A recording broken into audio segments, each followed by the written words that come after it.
आज हम बात करेंगे भारत और साउथ अफ्रीका के बीच हुए सुपर 8 के मुकाबले की, जिसमें भारत को साउथ अफ्रीका ने बहुत ही बुरी तरह से हराया है। क्या हाँ, कहना चाहेंगे? हाँ। बिल्कुल। हम इस मैच के सभी मुख्य पहलुओं पर बात करेंगे, जैसे कि दोनों टीमों का प्रदर्शन, खास खिलाड़ी कौन से थे और वो कौन से बड़े टर्निंग पॉइंट्स थे जिनकी वजह से भारत बहुत ही कमजोर प्रदर्शन कर पाया। जी, तो बताइए क्या कारण रहा भारत की बल्लेबाजी में? किस तरह से भारत के एक के बाद एक बल्लेबाज आउट होते गए? कोई भी क्रीज पर टिकने की कोशिश नहीं किया, लड़ने की कोशिश नहीं किया। बिल्कुल ही अलग टीम नज़र आ रही थी। वो भारत के बल्लेबाज जो जाने जाते थे, बड़ी पारियों खेलने के लिए, बड़े हिट्स लगाने के लिए, विकेट। हाँ, ये जी, हाँ, बिल्कुल। दरअसल कई चीजें हुई। पिच पर शुरुआत से ही मुश्किल हालात थे, बाउंस थोड़ा अलग था और साउथ अफ्रीका के बॉलर्स ने काफी दबाव बनाया। इसके अलावा भारत के कुछ मुख्य बल्लेबाजों ने लापरवाही भरी शॉट्स खेली, जो अक्सर उनके स्तर से कम थी और वो जल्दी ही आउट हो गए। इस वजह से टीम पूरी तरह बिखर गई। जी, तो भारत को इसके विषय में सोचना भी होगा कि इस तरह से प्रदर्शन अगर वो करेंगे, तो वो इस सुपर 8 के मुकाबले से बाहर भी हो सकते हैं। भारत एक बार फिर टी20 वर्ल्ड कप चैंपियन बनने से बहुत ही करीब आकर के उसे ये हार झेलनी पड़ सकती है। भारत एक बार फिर जो चैंपियन बनना चाहता है, उनका चैंपियन बनने का सपना टूट सकता है। हाँ, बिल्कुल सही बात है। अगर भारत को आगे बढ़ना है तो उन्हें अपनी बल्लेबाजी और प्लानिंग दोनों में सुधार करना होगा। अभी भी वक्त है, उन्हें रणनीति बदलनी होगी और हर मैच में एक ठोस स्थिर प्रदर्शन दिखाना होगा। तभी वो अपनी चैंपियन बनने की राह पर लौट पाएंगे। जी, तो कल जिस तरह से बल्लेबाजी हुई, अभिषेक शर्मा हों, ईशान किशन हों, तिलक वर्मा हों, ये भारत का जो टॉप 3 के बल्लेबाज हैं, इस तरह का प्रदर्शन बहुत ही खराब प्रदर्शन होता है। आप 187 चेज़ करने उतरे हो। आपको पता है कि सामने एक बड़ी टीम है, उनके बेहतरीन बॉलर्स हैं और इस तरह से गेंद को डिफेंड ना करना, गेंद को ध्यान से ना खेलना, सिर्फ़ बल्ला चला देने से मैच आप नहीं जीत सकते। हाँ, बिल्कुल। जब आप 187 रन का पीछा कर रहे हो तो आपको शुरुआत से ही टिक कर खेलना होगा। अभिषेक शर्मा, ईशान किशन और तिलक वर्मा जैसे बल्लेबाजों को आत्मविश्वास के साथ जिम्मेदारी लेते हुए खेलना चाहिए था। ये सिर्फ बड़े शॉट्स मारने का खेल नहीं है, बल्कि रणनीतिक रूप से टिके रहने का भी सवाल है, जो शायद इस बार कमी रही। तो इस तरह से तो नहीं चल पाएगा, हाँ, डेफ़िनेटली। हाँ, बिल्कुल।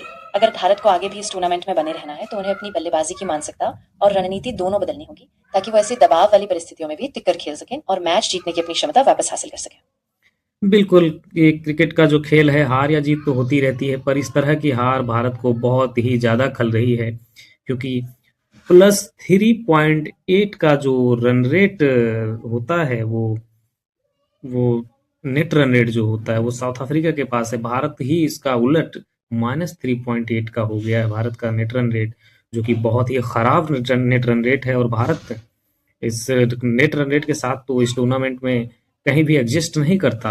देखा जाए तो भारत को अगले दो मुकाबले जो खेलने हैं वो वेस्ट इंडीज के साथ खेलने हैं और जिम्बाब्वे के साथ खेलने हैं। तो भारत की ये हार जो है आगे आने वाले इन दोनों मुकाबलों के लिए बहुत ही बड़ी समस्या बन सकती है। हाँ, यही सबसे बड़ी चिंता है। नेट रन रेट इतना खराब होने की वजह से भारत के लिए क्वालिफाई करना मुश्किल हो जाएगा। अब उन्हें हर हाल में वेस्ट इंडीज और जिम्बाब्वे के खिलाफ बड़े अंतर से जीतना होगा और साथ ही काफी दूसरे फैक्टर्स पर भी निर्भर रहेगा, ताकि उन्हें सेमीफाइनल तक पहुंचने का मौका मिले। जी, काफ़ी फैक्टर्स तो डिपेंड करना पड़ेगा, बट ज़िम्बाब्वे और वेस्ट इंडीज़, हम ज़िम्बाब्वे को नहीं भूल सकते। उसने ऑस्ट्रेलिया को भी हाल ही में हराया और ऑस्ट्रेलिया को हरा करके उसने नॉकआउट उसने जो है सुपर उसने स्टेज में ग्रुप स्टेज से ही ऑस्ट्रेलिया को बाहर कर दिया इस वर्ल्ड कप से।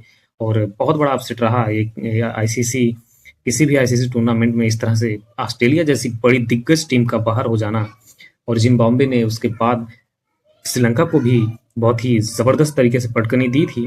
तो जिम्बाब्वे का जो आत्मविश्वास है, उनका कॉन्फिडेंस लेवल बहुत ही हाई है और ऐसी स्थिति में जब भारत का सामना उनसे होगा, तो वो तो दोनों दो बड़ी टीमों को हरा करके वो आ रहे हैं और भारत यहाँ हार करके जाएगा। और भारत के ऊपर नेट रन रेट को बेहतर करने के साथ-साथ मैच को जीतने का के भी उसे आवश्यकता है, तो बड़ा ही ये टफ सिचुएशन हो गया है अब तो। हाँ, बिल्कुल सही बात है। जिम्बाब्वे ने वाकई बहुत बड़ा उलटफेर किया है और उनका आत्मविश्वास आसमान पर है। भारत को बहुत सतर्क होकर प्लान के साथ खेलना होगा, क्योंकि जिम्बाब्वे कोई आसान टीम नहीं है। अगर भारत को सेमीफाइनल में जाना है तो उन्हें इन दोनों मुकाबलों में बहुत बड़ी जीत हासिल करनी होगी और साथ ही अपनी रन रेट भी सुधारनी होगी। हमें वेस्ट इंडीज को भी ध्यान में रखते हुए परफॉर्मेंस देने की जरूरत पड़ेगी, क्योंकि वेस्ट इंडीज वो टीम है जो जानी जाती है अपनी बेहतरीन बैटिंग के लिए। उनका इतिहास रहा है बैटिंग को लेकर के।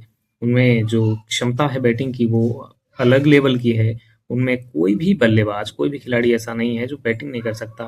कहीं भी कोई भी आकर के मैच का रुख पलट सकता है। ऐसे में भारत को बहुत ही संभल करके खेलना पड़ेगा। बहुत कठिन राह है ये T20 वर्ल्ड कप की इस सुपर स्टेज में भारत के लिए। बहुत ही मुश्किल होने वाली है अब तो भारत को। हाँ, बिल्कुल। वेस्ट इंडीज की बैटिंग शक्ति उनकी पहचान है और वो किसी भी स्थिति में मैच का पासा पलट सकती है। भारत को हर गेंद पर संयम रखना होगा, बॉलर्स को दबाव बनाए रखना होगा और बल्लेबाजों को भी जिम्मेदारी से, समझदारी से खेलना होगा, ताकि हर गेंद पर कंट्रोल बना रहे और भारत इस मुश्किल राह पर आगे बढ़ सके। जी, बिल्कुल। और वेस्ट इंडीज की टीम भी ज़बरदस्त फॉर्म में है, चाहे उसके ओपनर्स हों ब्रेंडन किंग, कप्तान सहहोग, फिर मिडिल ऑर्डर्स में आएंगे सिमरोन हेटमायर, सरफेन रदरफोर्ड हैं, विलियम सेफर्ड, रोमारियो सेफर्ड भी हैं। तो तमाम जो बैटिंग ऑर्डर उनका ज़बरदस्त है। जेसन होल्डर हैं।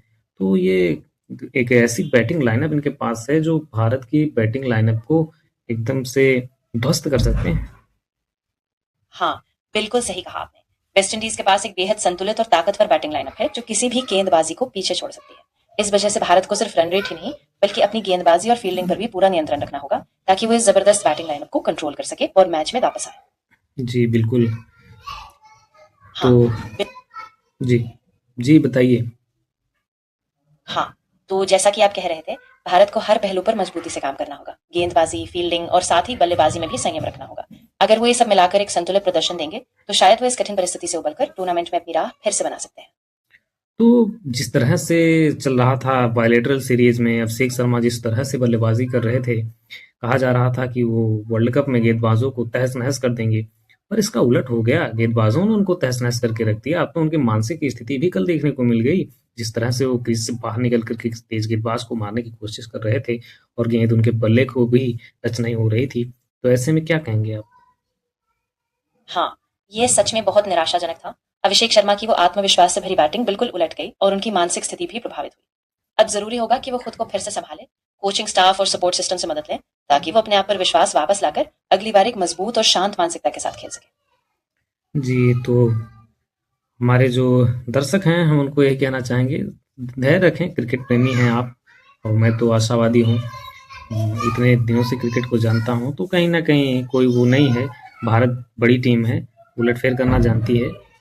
तो कोई ना, पॉजिटिव थॉट्स के साथ आई होप कि इंडिया जो है फिर से उतरे मैदान पर और एक बेहतरीन जीत दर्ज करे और भारत को सेमीफाइनल में लेकर के आगे बढ़े और ये ट्रॉफी भारत एक बार फिर डिफेंड करे, क्योंकि डिफेंडिंग चैंपियन बनना है। बिल्कुल सही कहा आपने।